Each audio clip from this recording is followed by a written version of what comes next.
Hello everyone. आज की video में हम बात करेंगे ऐसी कुछ कॉमन दवाइयों के बारे में जो कि बच्चों में ज़्यादातर यूज की जाती हैं। तो चलिए वीडियो को स्टार्ट करते हैं और देख लेते हैं ऐसी कुछ दवाइयों के बारे में। सबसे पहले जो दवाई आती है वो है पैरासीटामोल सिरप। तो पैरासीटामोल सिरप का यूज पेन और फीवर में किया जाएगा। अगर किसी बच्चे को पेन है, दर्द है कहीं भी बॉडी में, वहाँ पे इसका यूज किया जाएगा। अगर बच्चे को बुखार आ गया है तो बुखार को उतारने के लिए भी पैरासीटामोल सिरप का यूज किया जाएगा। अगर इसकी डोज की मैं बात करूँ तो डोज होगी 15 mg/kg। यानी कि अगर बच्चे का वजन 1 kg है तो उसको हम 15 mg पैरासीटामोल देंगे। अगर बच्चे का वजन 2 kg है तो उसको हम 30 mg जो पैरासीटामोल है वो देंगे।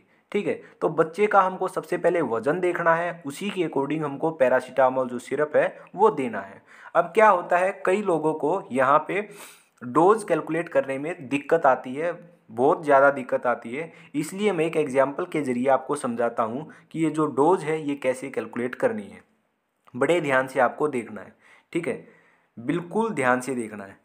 मैं एक ही स्लाइड में आपको बता रहा हूँ, मेरे पास कॉपी पेन नहीं है, वहाँ पे मैं आपको अच्छे क्लियर से समझा सकता हूँ। अभी फ़िलहाल मैं ये यहाँ स्लाइड पे समझाऊँगा, तो आपको बड़े ध्यान से देखना है।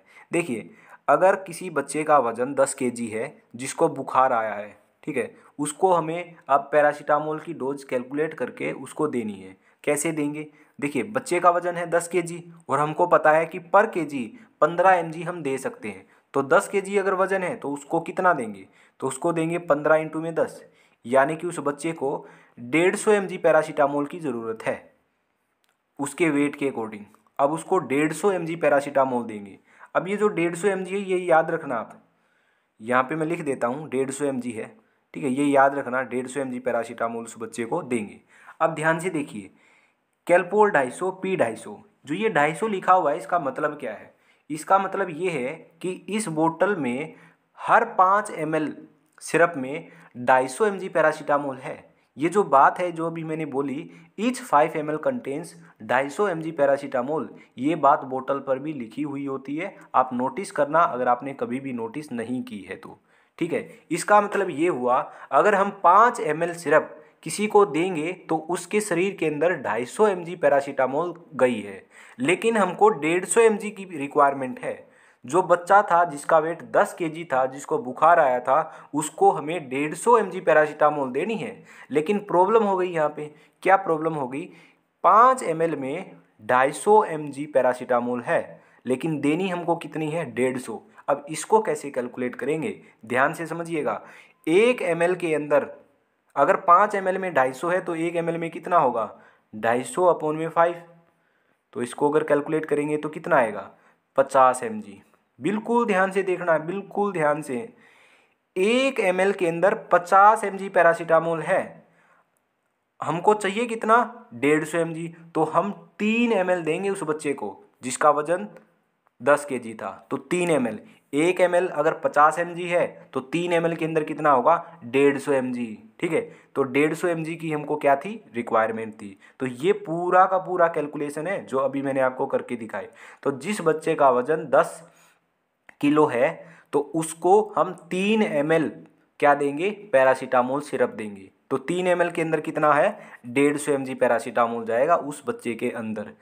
उसका जो बुखार है वो उतर जाएगा, क्योंकि हमने जो डोज है वो प्रॉपर दे दी है। अगर ज़्यादा डोज अगर आप दोगे तो वहाँ पे आपको साइड इफ़ेक्ट देखने को मिलेंगे। इसलिए आपको क्या करना है? डोज बड़े ध्यान से कैलकुलेट करनी है। अभी आप, अगर आपको समझ नहीं आया है तो वीडियो को रिवाइंड कीजिए और दोबारा से देखिए। ठीक है, मैंने आपको क्लियरली समझा दिया है। ओके, तो ये पूरी कहानी थी पैरासीटामोल की कैलकुलेशन की। तो आपको डोज याद होनी चाहिए कि किस दवाई की कितनी डोज होगी। तो एक छोटा सा एग्जांपल मैंने यहाँ पे पैरासीटामोल का लिया है। ठीक है, इसी के अकॉर्डिंग आपको हर दवाई की डोज याद रखनी है। ओके, आगे हम बात करते हैं सिट्रजिन की। देखिए, यहाँ पे एक और बात मैं आपको बताना भूल गया, वो क्या है? यहाँ पे तो क्या है? 250 mg है हर 5 ml में, लेकिन एक पायरीजेसिक नाम से सिरप आता है, उसके अंदर क्या है? या फिर पी 125 के नाम से भी आता है। उस पैरासीटामोल सिरप में हर 5 ml में 125 mg होता है। तो यहाँ पे जो कैलकुलेशन है वो बिल्कुल अलग आ जाएगी। अब हमको 1 ml में यहाँ पे 125/5 कैलकुलेट करना पड़ेगा और इसके अकॉर्डिंग वहाँ पे डोज देनी पड़ेगी। तो इसलिए मैं आपको बोल रहा हूँ कि आप पहले पैरासीटामोल सिरप को ध्यान से देखिए उस बोतल पे लिखा क्या हुआ है। उस बोतल पे लिखा हुआ होगा कि ईच 5 ml कंटेन 250 mg, या फिर लिखा हुआ होगा ईच 5 ml कंटेन्स 125 mg। तो दोनों में से आप ध्यान से देखिए और उसके अकॉर्डिंग डोज कैलकुलेट कीजिए, ये बात भी आपको ध्यान रखनी है। ओके, नेक्स्ट हमारी है सिट्राजिन। तो सिट्राजिन ड्रॉप या फिर सिट्राजिन सिरप ये कब देना है? अगर किसी बच्चे को एलर्जी है, उसकी बॉडी पे लाल लाल रेडनेस हो गई है, तो वहाँ पे सिट्राजिन दे सकते हैं।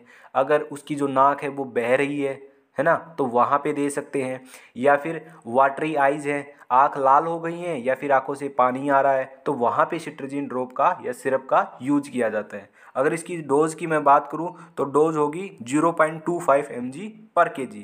तो ये हमारी डोज है, इस डोज के अकॉर्डिंग हमको कैलकुलेट करना होगा। ठीक है, एग्जाम्पल मैंने आपको पहले बता दिया पैरासीटामोल का, तो बार बार मैं नहीं बताने वाला। ओके, तो अगर इसकी ब्रांड की बात देख ले तो जेरटेक नाम से ये बहुत ही ज़्यादा फेमस है सिट्राजिन सिरप, और सिप्ला कंपनी की एलरीड है, ये भी बहुत ज़्यादा फेमस है। नेक्स्ट जो हमारी दवाई है वो आती है सेलाइन नेजल स्प्रे। तो सेलाइन नेजल स्प्रे का यूज किया जाता है नेजल कंजेशन में। अगर किसी बच्चे का नाक बंद है जुखाम के कारण, तो वहाँ पे नाक को खोलने के लिए इस सेलाइन नेजल स्प्रे का यूज किया जाता है। ठीक है, जैसे 2 ड्रॉप दिन में 2 बार नाक में डालनी होगी। ठीक है, जिससे कि बच्चे का नाक जो है वो खुल जाएगा। ठीक है, वो सांस अच्छे तरीके से फिर ले सकेगा। तो वहाँ पे सेलाइन नेजल स्प्रे का यूज किया जाता है। अलग अलग नाम से आता है, जैसे यहाँ पे नेजो क्लियर के नाम से आता है, सोनिक नाम से भी आता है, सेलोनी नाम से भी आता है। तो कोई भी लीजिए, सभी का काम सेम ही है, नाक को खोलना। ठीक है, नेक्स्ट हमारी जो मेडिसिन है वो है पेट दर्द के लिए। ठीक है, अगर बच्चे के को पेट दर्द है तो वहाँ पे हमको कौन सी दवाई देनी है? तो वहाँ पे कोलीमैक्स का यूज किया जाता है। ठीक है, यहाँ पे जैसे कोलीमैक्स, ये ब्रांड नेम मैं बता रहा हूँ, जैसे कोलीमैक्स है, या फिर और मैं आपको बताऊँ कोलिजा डी है, मेफ्टाल स्पास है। इन तीनों में से कोई भी एक दवाई का यूज आप कर सकते हो, क्योंकि तीनों में जो साल्ट है वो बिल्कुल सेम है। क्या साल्ट है वो देखिएगा, साल्ट है डाइसाइक्लोमाइन एंड सिमिथीकोन। तो दोनों ही जो साल्ट है ये पेट दर्द में यूज किए जाएंगे। जो डाइसाइक्लोमाइन है ये तो पेट दर्द में होगा यूज, और जो ये सिमिथीकोन है ये भी पेट दर्द में होगा। अब दोनों में डिफरेंस देखिएगा बड़े ध्यान से। जो ये डाइसाइक्लोमाइन है ये एंटी स्पाज्मोडिक ड्रग है, यानी कि अगर बच्चे के पेट में ऐठन की वजह से पेट दर्द है तो डाइसाइक्लोमाइन ठीक कर देगा। अगर बच्चे के पेट में गैस की वजह से दर्द है तो सिमिथीकोन ठीक कर देगा। तो डाइसाइक्लोमाइन एक एंटी स्पाज्मोडिक ड्रग है, और जो सिमिथीकोन है ये गैस फॉर्मेशन को ठीक करती है, होने नहीं देती है। तो गैस की वजह से पेट में दर्द होगा तो सिमिथीकोन ठीक कर देगा, अगर ऐठन की वजह से पेट में दर्द है तो डाइसाइक्लोमाइन ठीक कर देगा। इसलिए दोनों का कॉम्बिनेशन दिया जाता है कोलीमैक्स। ठीक है, अगर इसकी डोज की मैं बात करूं तो इसकी जो डोज होगी वो होगी, पहले तो जो 6 महीने से अगर कम का बच्चा है ना, जिसकी एज 6 महीने से कम है, तो उसको तो जो ये कोलीमैक्स है या फिर मेफ्टाल स्पास है या कोलिजाडी है ये बिल्कुल भी नहीं देने हैं। ठीक है, आप डॉक्टर से मिलिए और वहाँ पे आप कंसल्ट कीजिए। तो 6 महीने से बच्चे में 6 महीने से कम अगर कोई बच्चा है तो उसको ये दवाई बिल्कुल भी नहीं देनी है। अगर 6 महीने से 2 साल तक के बीच का बच्चा है तो उसको 2.5 ml दे सकते हैं। ठीक है, अगर 2 साल से 12 साल तक के बीच का बच्चा है तो उसको 5 ml ये दिया जा सकता है। ठीक है, तो ये हमारी बात हो गई डोज की।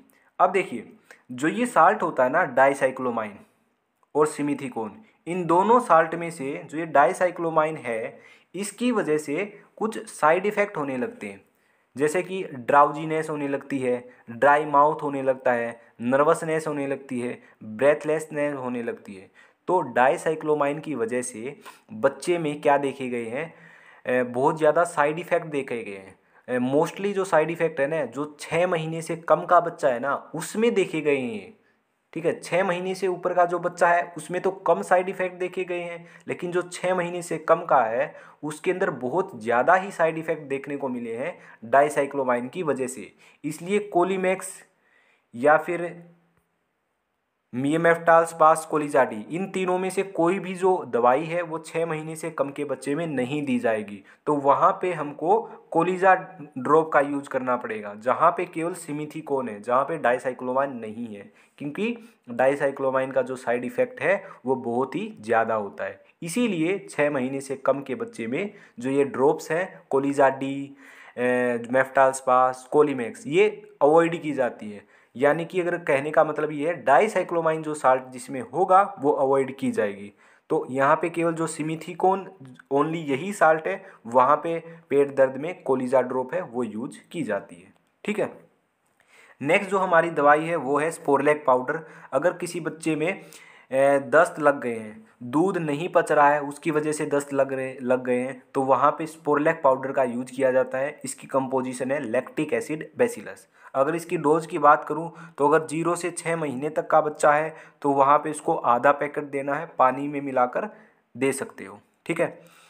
6 महीने से 1 साल का बच्चा है तो 1 पैकेट यहाँ पे पानी में मिलाकर उसको देना है। तो ये इसका स्पोरलैक पाउडर के डोज की बात हो गई। आगे बात करते हैं रेसिकाड्रोटिल भी। ये दवाई भी क्या है, ये भी अगर किसी बच्चे को दस्त है तो वहाँ पे ये यूज की जाती है। सबसे जो बेस्ट दवाई होती है दस्त में बच्चों में वो होती है रेसिकाड्रोटिल। तो सबसे बेस्ट दवाई रेसिकाड्रोटिल होती है बच्चों के अंदर। अगर इसकी डोज की मैं बात करूँ तो 3 महीने से ऊपर के बच्चे को किसी को भी ये दे सकते हो। तो डोज इसकी रहेगी पर केजी के अकॉर्डिंग 1.5 mg, तो 1.5 mg पर केजी देनी है। दिन में 3 बार इसको दे सकते हैं। ठीक है। तो ये हमारी दवाई थी रेसिकाड्रोटिल। अब एक दवाई आती है दस्त की लोप्रेमाइड, वो कभी भी 6 साल से कम के बच्चे को नहीं देनी है, वो टोटली कॉन्ट्राइंडिकेटेड है। ठीक है। इसलिए ध्यान रखना, अगर घर में लोप्रेमाइड है, अगर मान लिया आपका बच्चा 5 या 6 साल का ही है और कहीं आप उसको दस्त लगे और वो लोप्रेमाइड देने लगे हों तो वहाँ बिल्कुल भी मत देना। ठीक है। तो रेसिकाड्रोटिल आप दे सकते हो, बहुत ही बेस्ट है। ओके। नेक्स्ट जो हमारी दवाई है वो है उल्टी के लिए डोमपेरिडोन ड्रॉप या फिर सिरप। अगर बच्चे को उल्टी आ रही है, ठीक है, अगर जो खाना है वो नहीं पच पा रहा है या फिर दूध नहीं पच पा रहा है, उस वजह से बच्चा वोमिटिंग कर रहा है, तो वहाँ पे डोमपेरिडोन ड्रॉप या सिरप का यूज किया जाता है। ये जो ड्रॉप या सिरप है ये भी टोटली 6 महीने से कम के बच्चे में अवॉइड किया जाता है, ये नहीं दिया जाता है। ठीक है। अगर बच्चा 6 महीने से 4 साल तक के बीच का है तो वहाँ पे इसको दे सकते हैं 0.5 mg पर केजी के अकॉर्डिंग।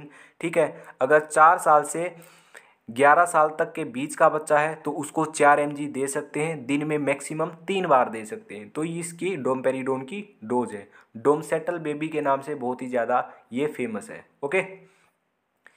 तो ये डोमेंडम है, इसके नाम से भी ये बहुत ज़्यादा फेमस है, डोमपेरिडोन सस्पेंशन।